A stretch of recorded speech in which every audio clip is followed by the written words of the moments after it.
That's a bald cat, Jin, and that's a not so bald cat, Ray. So it's 5 o'clock in the morning in Terry Hills. Taking the bold decision today to invite someone to go fishing with me. A friend of mine, Lachlan, is going to come fishing with me, and we're going to see how this goes. So yeah, I think it'll be quite nice and a lot safer to have some company on the river with me today. Now, how much we do, I really don't know, because I think there's been quite a bit of rain up in Sydney, and also up in the Blue Mountains. So let's just see what the rivers look like. If nothing else, I think this is all new waters for Lachlan, so maybe I can show him those 3 access bridges that I've been using to fish the Coxs River. Happy to follow your lead. You'll be like my guide. That's a full video camera.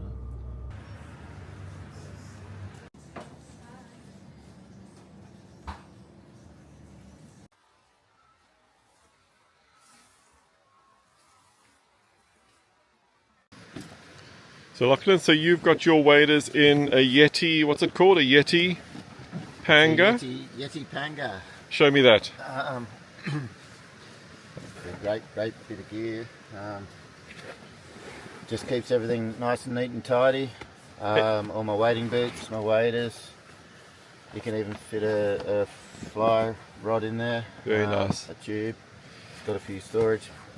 So by the looks of things, we're sponsored by Yeti. I see you've got something there from Yeti, something there from Yeti, and then I've got my tackle box. Sponsored by Yeti. I forgot my Yeti hat. Exactly. So rumour has it that there's a new reel. Yes, a new Talk to me about that. Sage Spectrum LT. Beautiful reel. Lovely drag setting here. Perfect. So it's the first time being used, eh? First time, yep. And the rod Got you're really fishing nice with is a loop rod. Loop Q 9 foot 5 weight. Yep. And what trout line have you got on that? I think it's the Rio Gold. Rio Gold, yep. Perfect. And today I'll be fishing my Asquith, Loomis Asquith, 9 foot 5 weight with Hatch 4+ reel. So 8 o'clock and we are leaving, and we're the only people here, so it looks like we got the river to ourselves. Let's see how this goes. Can only go better than last weekend.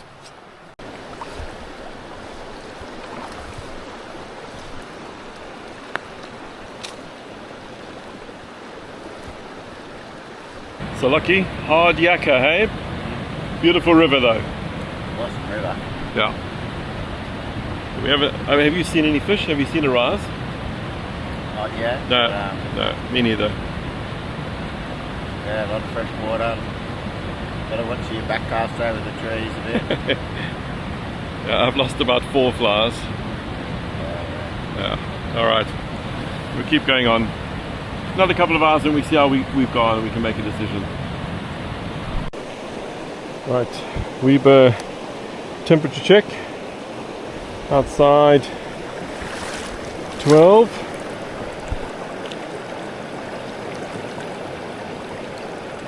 In the water 14. So I've just had a phone call from Lockie. He's a little bit behind me actually, and he's bumped into a guide on the river, and it's nobody other than Grant Hilder. So clearly, if you want to fish this river and you want the best guide with the best local knowledge, that is probably going to be Grant. It's the 3rd time I've now bumped into him on the Coxs, and with any luck it's be the 3rd time that I bum a beer from him at the end of the day.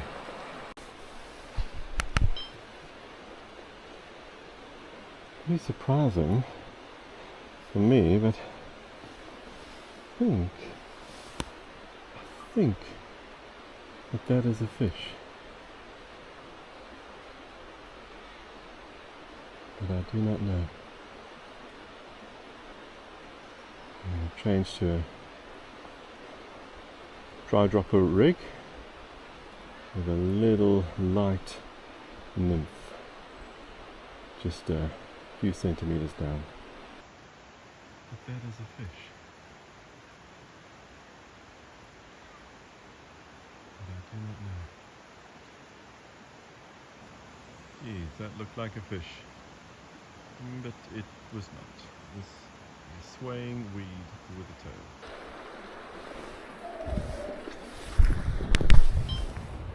I just saw a rise over there.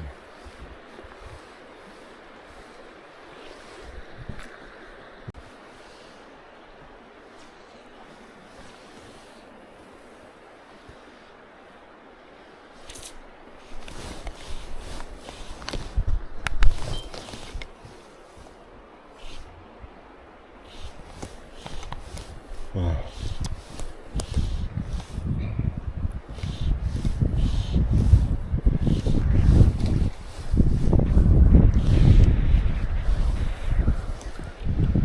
It's like 12 hours of fishing to get that one trout.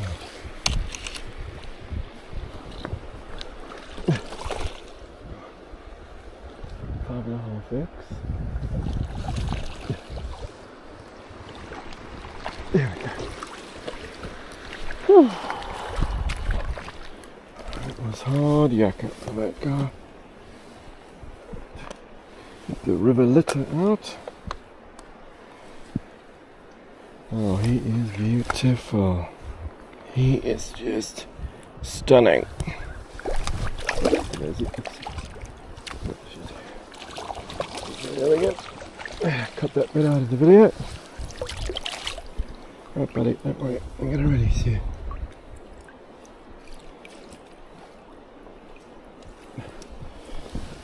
Right, there we go. Thank you, buddy. That's all worth it. So I caught that beautiful, I don't know, 1 pounder on my Asquith 9'5" weight, hatch reel, Rio Gold line, a 9-foot Rio leader to a tippet ring, and then 4x, about 3 feet of 4x to my dry dropper, which is the Cat 3 Chernobyl UV, and then about 3 feet, 2.5 feet below it, a good old Cat 3 carpet caddis with a pink bead, and the trick is a pink bead. So the message has been sent up the river to me that Grant has recommended that we go with a pink beaded fly, and I've actually just seen second and a third rise over there. So wow, so let's fish this bank a bit more carefully. So that little 1 pounder was caught sort of in this area here, and there was definitely another fish rising. This is not actually where I would expect to find a fish. This is probably, unless I'm mistaken, this is about a foot deep. Yeah, about a foot deep, 40 centimeters, quite close to the bank. But what you might find is, because there's this big dark rock here, maybe it creates a sheltered eddy at the back down that run, and that's why those 2 or 3 fish sort of hang here and chow.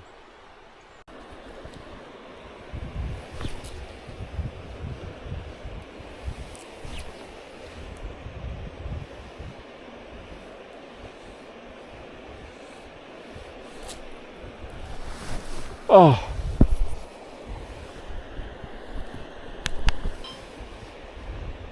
I missed that, whatever it was. That's the spot over there where Hugh saw the platypus. Hugh and I saw the platypus. Well, I didn't really see it, but Hugh saw it just over there. So have you got some wetness in your waders. So your Patagonia waders, are they not waterproof? They are, but I went under. I went right up here, and didn't have the zip filled up, and I went in here. It went in down there.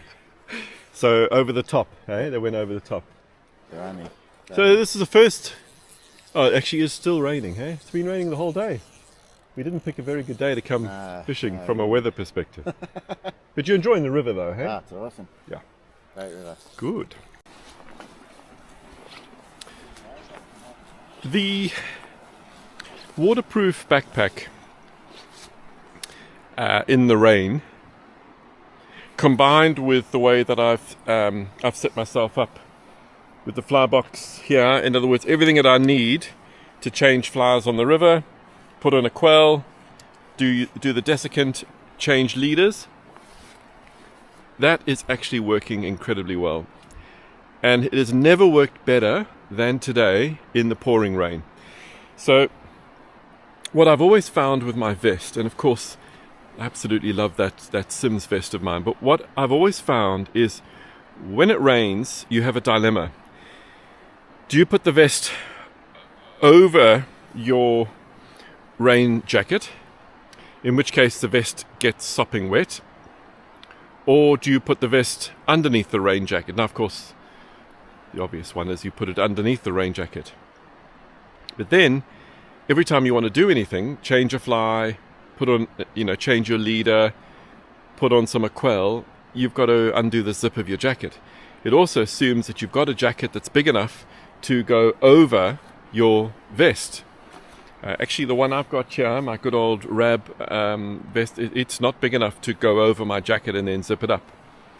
And then, if you put your rain jacket over your vest, then what do you do with your net? Because normally the net's on that back retractor, and suddenly now it can't attach. So then that sort of forces you to go and get a Sims jacket or an Orvis jacket that's got an attachment on the back that'll take your net. So actually, I'm really happy with this setup. I've got access to my net over there, and I'm wearing the jacket that I like to wear, which is more sort of like a hiking jacket than actually a specific one for fishing. And I guess those are my thoughts.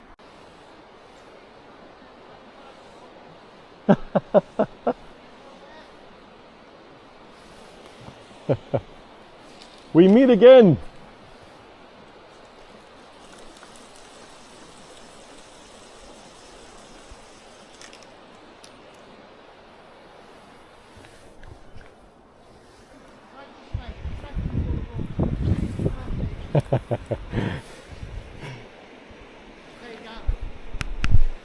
Right.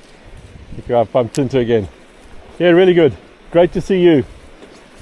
That's your fish box. I've got one, and Lockie is skunked. Hey, how you going? I'm Lucas. Lucas. Lucas, so nice to meet you. How are you? Good, how are you? Where are you? Oh, by the way, do you mind if I include you on my YouTube channel? Not at all. Fantastic. Yeah, Where are you from? Switzerland, but I live in Sydney. Fantastic. Switzerland's one of my favourite countries in the world. I've got a very good friend who lives in Geneva. All right. And he used to live in Zurich. Yes, I am from Zurich. From Zurich, yeah. That's where Matt and his family grew up. All right.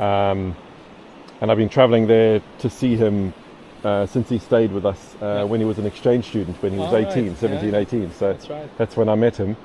I'm lucky enough to have been to Zermatt 5 or 6 times, and I've been there in summer and winter. It's beautiful. So what a country. That's right. Call myself lucky. You are lucky.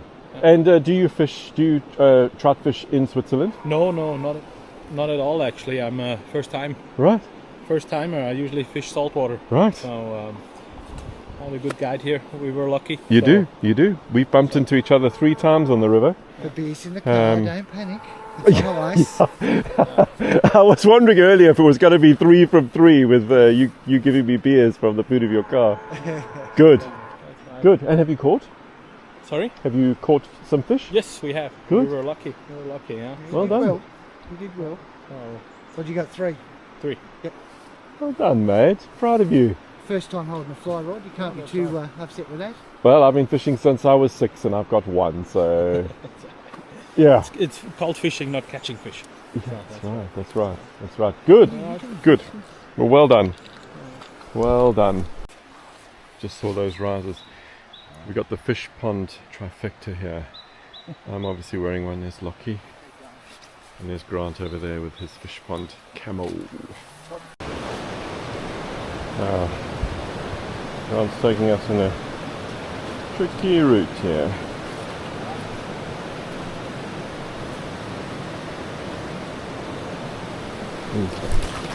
No handholds.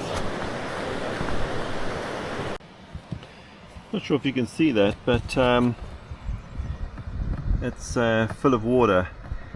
Just so you know, that's definitely not a waterproof zip. That's where I keep my inReach, and it doesn't matter if that gets wet. So I'm happy with that, but just that's not waterproof. So Grant, are there any cold beers in the boot of your car by any chance? Oh, would there be? I don't know. We'd have to have a look and see. I'd say so. Perfect. Oh, the magic Yeti box full of beer. Magic Yeti. Continuing the theme of Yeti, Grant has a cooler box. How good is that? It is unexpected.